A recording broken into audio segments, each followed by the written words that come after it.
want to get finer. Not saying you don't look good already, but you can always get finer. Chris, make sure you record this because there's some folks that may be watching on YouTube that say, you know what, you're right. I was thinking about getting finer the other day. Now you know your fine self can't keep eating fried food. Fine and fried don't go hand in hand. But listen, we want to help you transform, not just because we think of quality of life as just what I can buy. What I can buy. How many of you all know that there's very rich people that commit suicide? We want to increase your quality of life, not just in finances, but we want you to increase your quality of life on the inside. And some of us know that we could be doing this a little bit better. So Kenneth Johnson is going to help us get a little bit finer. If there's anybody who doesn't mind getting a little finer, let's give God a hand clap of praise as Kenneth Johnson comes to our front. When I was 16 years old, my mother bought me my first set of weights. I think I was 16. I was never obese, never fat, but I was very, very skinny. But she bought me my first set of weights, and I worked with that every day. And then I found a homemade bench from somewhere, and I drug that to my house, and I had my own bench.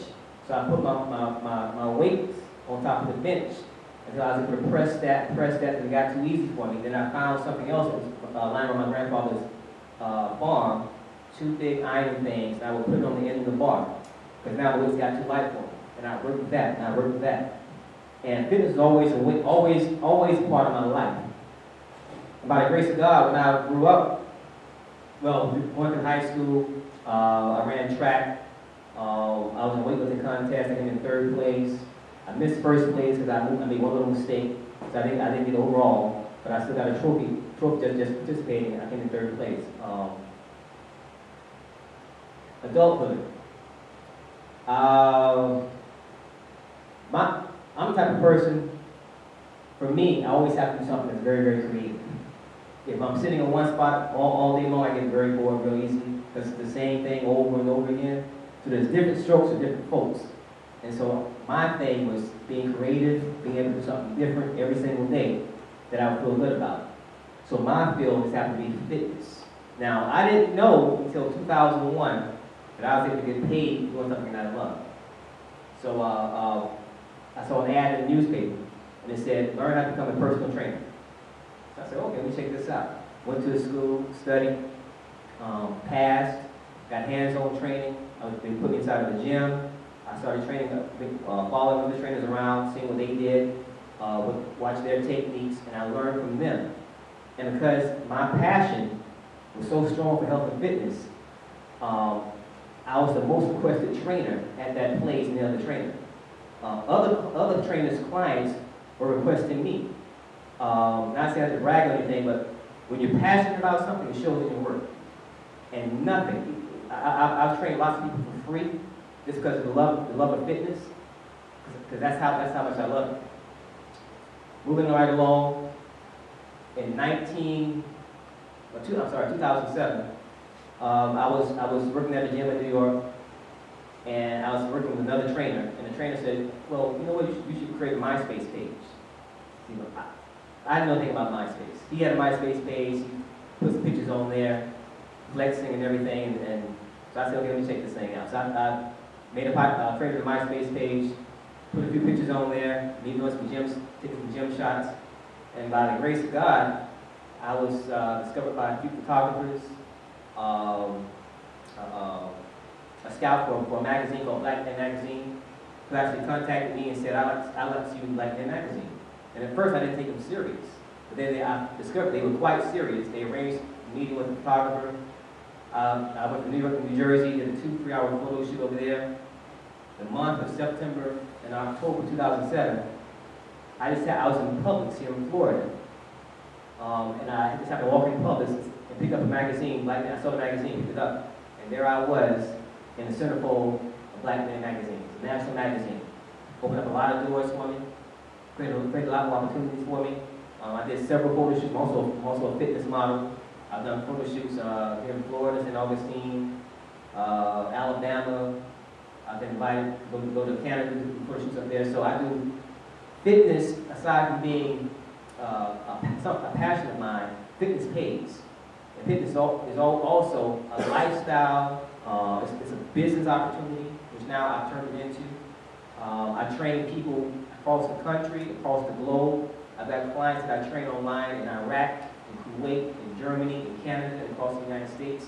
People I've never seen before. About 90% of my business is actually online. So when I contact these people, they contact me. I design personalized fitness routines based on what they tell me. I give them their routines, and they're having tremendous success just by following what I tell them to do. So, transformation. Transformation, we transform from the inside out. Okay, everything starts from the inside. You have to first want it, have to first desire it. It has to become a part of you. If you can see it, you believe it, you will achieve it. And since ever since I was a kid, my grandfather instilled something inside of me that sticks with me to this very day, and I incorporate it in everything that I do. He had a tractor, and on the tractor, he had a plow. There was a plow in the back. And I remember there was a bolt. And I'm a little kid, I'm about 9 years old. And I was trying to loosen this bolt with a wrench. And my grandfather looked at me and he said, "You can't do that." And when he said that, that set off something inside of me. I put everything I had into trying to unloosen this bolt. And I put all my strength into it until it popped. And when I popped, it must have stuck with me. Because from that day forward, can't, impossible, I'll try. These are words that are not in my vocabulary. And whoever I train, I tell them the same thing. Never use the word can't. If you can believe it, you can do it. If I can do it, you can do it. God created us in His own image. Spirit, soul, and flesh. Even if that's not God, but He created us in His own image. Okay, so whatever, if we're created in His image, that means we're capable of doing everything we put our minds to. We're limited by our own beliefs. So when it comes to health and fitness, it's a lot more than just being fit, doing a few exercises, okay, getting in shape and being fine. Okay, that's a benefit of it. If that's your goal, then I'll be shoot for it, but it's much more than that. When you exercise, one thing people don't realize, but like Pastor Sean said earlier, you can be the wealthiest person in the world. Steve Jobs just died from cancer. Cancer is preventable. A lot of doctors are telling you there's no cure for cancer. I'm here to tell you that's a lie. That's a lie. And I got facts to back it up. I got people to back it up. There's no cure for, they give these new things, these names they call diseases now. Acid reflux disease. All these other, diabetes, arthritis, all this stuff stems from, believe it or not, what you put inside your mind, what you believe, and what you eat, and what your body digests, and also what your body doesn't digest. Arthritis, cancer, about 90% of major illnesses stem from your colon, from your intestines. Okay, death can be traced back to your colon. I've had people that, one example, I have a lady that I train right now online. She's from Georgia. She was on high blood pressure medications. She's taking Xanax, which is an anxiety drug. She's been on that for a very long time. She was addicted to caffeine. Caffeine is a drug also. Now, I told her from day one, I said, you know what, God did not plan for you to be on any of these medications. He's not plan for you to be on any of these pills. I said, stick with me, God's going to get you off that crap. She stuck with me. The first thing she got off of was caffeine. She didn't believe she never stopped drinking coffee. She had some headaches and stuff, but that's past. The second thing she got off of was high blood pressure pills. Now she's getting off of Xanax. She thought she never, and she called me the other day. She said, you know what, I want to thank you. Thank you for God putting you in my life. Because now she's getting a lot more confidence. Her self-esteem is boosted, her morale is boosted. And I deal with a lot of people, a lot of women, and specifically who have low self-esteem. Maybe their husbands or boyfriends ain't treating them right because they're out of shape. So they get depressed and they eat out of depression, and that creates even a larger problem. So what I deal with a lot of people, not only from a physical perspective, but a spiritual perspective, and a mental, emotional perspective. So what I do is I do a lot of counseling also. Not just, I'm a coach, consultant, I do a lot of counseling, and oftentimes that's the biggest part of my job.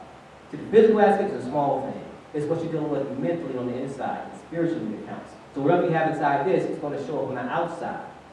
So you want to reflect on the outside what's going on in the inside.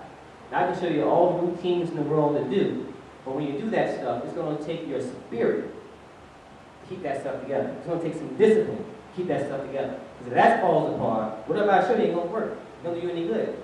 So whoever I train, whoever works with me, yes, I have a military background.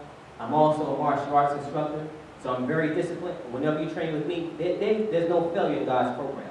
There's no excuses. Okay, I'm not trying to hear anything. You give me a goal, we're going to shoot for it, we're going to make this happen. You can cry, you can curse me out, call my names, whatever you want to do, we're going to make this happen. Okay, so anybody who knows me knows how I am. Pastor Nashawn is one of my self-defense clients and fitness clients, and now he's going on to bigger things. He's doing jiu-jitsu and MMA. So anything is possible. You know, whatever you set your mind to, you can do it. Now what I want to do right quick, I want to give you 3 exercises that you can take home to actually do. And I'm going to show you the basics, a novice exercise, an advanced exercise, an intermediate exercise, and an advanced exercise. So for those of you who want to try it. One for your legs, one for your chest, one for your back, but it's pretty much going to incorporate your entire body, your arms, shoulders, stomach, and everything. So I'm going to give you 3 exercises. All right, 3 exercises. Basic, intermediate, and advanced. All right, whenever you start a training regimen, people go to the gym, and oftentimes they spend an hour, 2 hours in the gym with no results. They say, I've been doing all these type of exercises, but I'm not getting any results. And they fall off, and they give up on themselves. And oftentimes what I discover is I ask them, what's the first thing you do when you go to the gym? And they tell me, well, I go to the gym, I do my arms, and I might do some shoulders, and do some stomach, and then do this, get on the treadmill. I said, okay, that's your problem. You're doing it backwards, you're doing it wrong. There's a science, there's a method to getting success. Whenever I train a person personally, I don't even take it a long time. You know, 6 months, 8 months is too long. 90 days or less is what I'm shooting for. And then your first 2 weeks, you expect to see some type of results when you train with me. So what I do is, my training is very intense, it's unorthodox, and it works. It's very, very effective. Okay, the first exercise is going to be very basic. It's going to be a leg exercise. In fact, let me show you right here. This is called a chair squat. If you're at home, this is the exercise you do at home.